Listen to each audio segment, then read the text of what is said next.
आज हम बात करेंगे स्टीरियो स्पेसिफिक रिएक्शन और स्टीरियो सेलेक्टिव रिएक्शन के बारे में।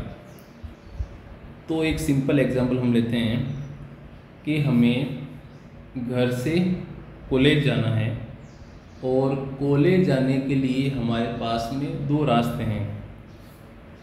एक रास्ता जो है वो मार्केट से होते हुए निकलता है और दूसरा जो रास्ता है वहाँ पर हमें किसी प्रकार की भीड़ भाड़ देखने को नहीं मिलेगी। तो हम कॉलेज जाने के लिए वो रास्ता चुनेंगे जहाँ पर हम कम भीड़ भाड़ से होते हुए इजीली कॉलेज पहुँच जाएंगे। तो ऐसी रिएक्शन जो होंगी वो कहलाएंगी स्टीरियो सेलेक्टिव रिएक्शन, यानी रिएक्शन के पास में एक से अधिक पाथवेज है सेलेक्ट करने के लिए, उसकी चॉइस है। अब इन चॉइसेस में एक जो चॉइस होगी, एक जो पाथवे जो होगा वो मोर फेवरेबल होगा और इस पाथवे से होते हुए जो हमें स्टीरियो आइसोमर प्राप्त होगा वो प्रीडोमिनेंट रूप से हमको मिलेगा, यानी उसकी जो मात्रा होगी वो अधिक मात्रा में प्राप्त होगा। तो ये जो रिएक्शन जो होंगी वो कहलाएंगी आपकी स्टीरियो सेलेक्टिव रिएक्शन। जबकि यदि हमारे पास में कॉलेज जाने के लिए केवल एक ही रास्ता है, हमारे पास कोई दूसरा ऑप्शन ही नहीं है, तो ऐसी रिएक्शन जो होंगी वो कहलाएंगी आपकी स्टीरियो स्पेसिफिक रिएक्शन, यानी जिसमें स्टार्टिंग मटेरियल यानी जो हमने रिएक्टेंट दे रखा है उसकी स्टीरियो केमिस्ट्री ही प्रोडक्ट की स्टीरियो केमिस्ट्री को डिटरमाइन करती है। तो ऐसी रिएक्शन जो होगी वो कहलाएंगी आपकी स्टीरियो स्पेसिफिक रिएक्शन। तो ये कहानी हुई डेफिनेशंस की। अब इनके एग्जांपल्स पे हम चर्चा करेंगे जिससे ये चीज़ और भी ज़्यादा क्लियर हो जाएगी। तो सबसे पहले हम एग्जांपल लेते हैं स्टीरियो स्पेसिफिक रिएक्शंस के। तो सबसे पहले हम बात करते हैं SN2 रिएक्शंस की। तो याद रखना SN2 रिएक्शन जो होती है वो स्टीरियो स्पेसिफिक रिएक्शन होती है। जैसे कि जो हमने क्रियाकारक ले रखा है, रिएक्टेंट ले रखा है, उसमें इसका जो कॉन्फ़िगरेशन जो है वो एस कॉन्फ़िगरेशन है, लेकिन जैसे ही यहाँ से एसीटेट आयन जो है वो इस कार्बन पे अटैक करेगा तो हमें जो प्रोडक्ट प्राप्त होगा वो आर कॉन्फ़िगरेशन वाला प्राप्त होगा। यानी रिएक्टेंट की स्टीरियो केमिस्ट्री ही प्रोडक्ट की स्टीरियो केमिस्ट्री को निर्धारित कर रही है। तो SN2 रिएक्शन जो होती है वो स्टीरियो स्पेसिफिक रिएक्शन होती है। अब बात करते हैं E2 रिएक्शंस की। तो E2 रिएक्शंस भी आपकी स्टीरियो स्पेसिफिक रिएक्शन होती है। E2 रिएक्शन के लिए एंटी पेरिप्लेनर अरेंजमेंट होना आवश्यक है। तो सबसे पहला एग्जांपल जो है इसमें H और Br एंटी पेरिप्लेनर स्थिति पे नहीं है, तो यहाँ से ये जो बॉन्ड है वो रोटेट करेगा, तब H और Br एंटी स्थिति पे आ जाएंगे और यहाँ से इनका एलिमिनेशन हो जाएगा और हमें Z एल्किन प्राप्त होगी। अगले एग्जांपल में हाइड्रोजन और ब्रोमीन आपकी पहले से ही एंटी स्थिति पे है, यानी एंटी पेरिप्लेनर पोजीशन पे है, तो इन दोनों का यहाँ से एलिमिनेशन हो जाएगा और यहाँ पर आपके डबल बॉन्ड क्रिएट हो जाएगा। यानी E2 रिएक्शन भी स्टीरियो स्पेसिफिक रिएक्शन है जिसमें जो रिएक्टेंट है उसकी स्टीरियो केमिस्ट्री ही प्रोडक्ट की स्टीरियो केमिस्ट्री को निर्धारित कर रही है। अब बात करते हैं अगले एग्जाम्पल की।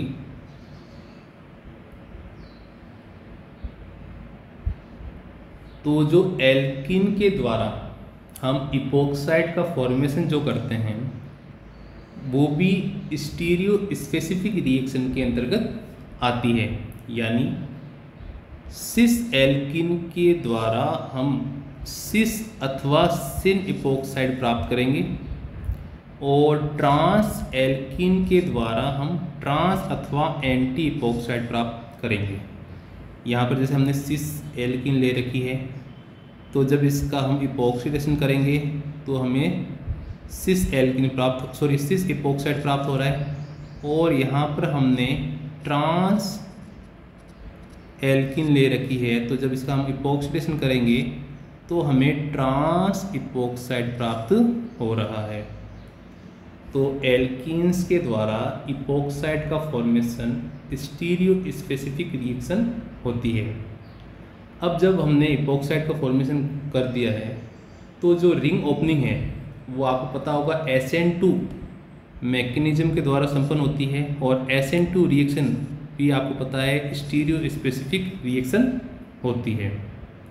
तो जैसे हमने यहाँ ले रखा है साइक्लोपेंटीन, इसका जब हम इपोक्सिडेशन करेंगे तो यहाँ पर हमें इपोक्साइड प्राप्त हो गया, और जब इसकी अभिक्रिया हम किसी न्यूक्लियोफाइल के साथ करेंगे तो SN2 वैसे होगा और हमें ये ट्रांस प्रोडक्ट प्राप्त हो गया।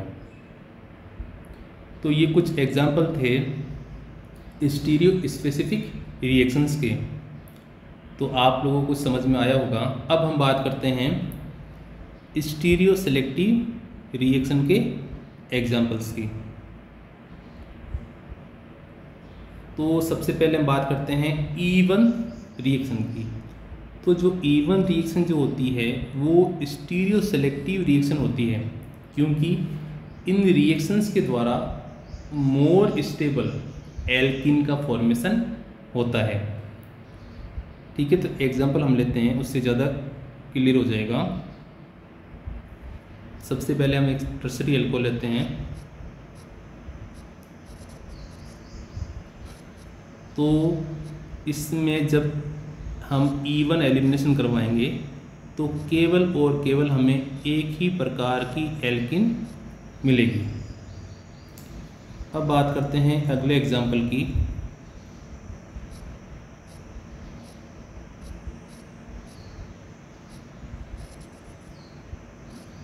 इस वाले एल्कोहल में हमें दो प्रकार के रिजियो आइसोमर मिलेंगे। एक तो मिलेगा हमें ट्राई सब्स्टिट्यूटेड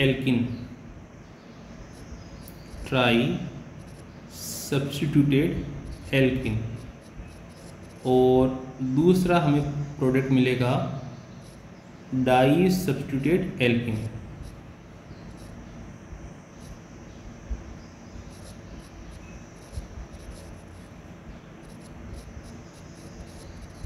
ये दोनों ही आपस में रिजियो आइसोमर्स हैं।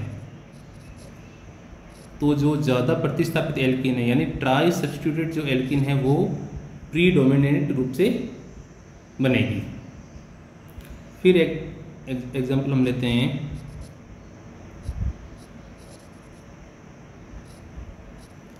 तो इसमें दो प्रकार की स्टीरियो आइसोमेरिक एल्किन बनने की पॉसिबिलिटी है। एक तो बनेगी आपकी ट्रांस एल्किन और एक बनेगी इसमें सिस एल्किन। तो ट्रांस एल्किन ज़्यादा मात्रा में बनती है। तो E1 रिएक्शन भी आपकी स्टीरियो सेलेक्टिव रिएक्शन होती है। अब चर्चा करते हैं अगले एग्जाम्पल की कि जो 6 मेंबर्ड साइक्लिक कीटोन जो होता है उसमें न्यूक्लियोफिलिक अटैक जो होता है वो भी स्टीरियो सेलेक्टिव रिएक्शन होता है, मतलब स्टीरियो सेलेक्टिव रिएक्शन के अंतर्गत आती है। कि जो स्मॉल न्यूक्लियोफाइल है यानी जो साइज में छोटा न्यूक्लियोफाइल है वो एक्सियल अटैक करेगा और इक्वेटोरियल एल्कोहल हमें प्राप्त होगी, जबकि बड़े साइज वाला जो न्यूक्लियोफाइल है वो इक्वेटोरियल अटैक करेगा और एक्सियल एल्कोहल हमें प्राप्त होगी। तो इसको हम एग्जांपल से समझते हैं तो ज़्यादा अच्छे से समझ में आ जाएगा कि हम सबसे पहले स्मॉल साइज वाला न्यूक्लियोफाइल लेते हैं, लिथियम एल्युमिनियम हाइड्राइड। तो चूंकि इसका साइज स्मॉल है तो ये एक्सियली अटैक करेगा और हमें इक्वेटोरियल एल्कोहल प्राप्त होगी। जो एक्सियल अटैक जो है वो 90% होगा। जबकि यदि हमने लार्ज साइज वाला न्यूक्लियोफाइल यदि ले रखा है, जैसे कि यहाँ पर lithium tertiary secondary butyl borohydride, तो ये क्या करेगा, इक्वेटोरियल अटैक करेगा और एक्सियल एल्कोहल हमें प्राप्त होगी। तो इसमें जो इक्वेटोरियल अटैक होगा वो 96% होगा। तो साइक्लिक जो 6 मेंबर्ड कीटोन जो होती है उसमें जो न्यूक्लियोफाइल का अटैक जो होता है वो भी स्टीरियो सेलेक्टिव रिएक्शन के अंतर्गत आता है। अब बात करते हैं अगले एग्जाम्पल की। यदि हमारे पास में ऐसी साइक्लिक एल्कीन है जो कि सब्स्टिट्यूटेड है, यानी वहाँ पर कोई ना कोई प्रतिस्थापी हमने जोड़ रखा है, तो अब जो ये प्रतिस्थापी जो है वो इपोक्सीडेशन को कंट्रोल करेगा कि जो इपोक्साइड का फॉर्मेशन है वो किस फेज पे कंप्लीट होगा। तो यदि कोई एल्काइल ग्रुप है, यानी बल्कि यदि ग्रुप यदि प्रतिस्थापी के रूप में है, तो इपोक्सीडेशन उस ग्रुप के एंटी स्थिति पे यानी एंटी फेज पे कंप्लीट होगा। और यदि ऐसे यदि कोई ग्रुप है जो हाइड्रोजन बॉन्डिंग करने में कैपेबल है, जैसे कि हाइड्रोक्सी ग्रुप हो गया अथवा एमिनो ग्रुप भी है, तो इपोक्सीडेशन उस सेम फेज पे ही कंप्लीट होगा। तो पहला जो एग्जांपल जो है उसमें जो एसीटेट ग्रुप है ये यहाँ पर स्टेरिक हिंड्रेड उत्पन्न करेगा। तो जो इपोक्साइड का फॉर्मेशन जो है वो लोअर वाली फेज पे कंप्लीट होगा। जबकि यहाँ पर यदि हमने हाइड्रोक्सी ग्रुप यदि जोड़ रखा है तो हाइड्रोजन बॉन्डिंग के कारण इपोक्साइड का फॉर्मेशन उसी फेज पे कंप्लीट हो जाएगा, यानी सिस प्रोडक्ट हमें प्राप्त होगा। तो साइक्लिक एल्कीन का इपोक्सीडेशन भी स्टीरियो सेलेक्टिव हो सकता है। कब? जब वो जो साइक्लिक एल्कीन है यानी 6 मेंबर जो साइक्लिक एल्कीन है वो सब्स्टिट्यूटेड है। ठीक है, अब चर्चा करते हैं हम अगले एग्जाम्पल की, जो कि है स्टीरियो सेलेक्टिव इनोलेट एल्काइलेशन। तो यदि हमारे पास ऐसा एस्टर है जिसके बीटा कार्बन पे स्टीरियोजेनिक सेंटर है, तो जब इसकी हम बेस के साथ रिएक्शन करवाएंगे तो जो हमें इनोलेट प्राप्त होगा वो कैसा होगा, कायरल इनोलेट।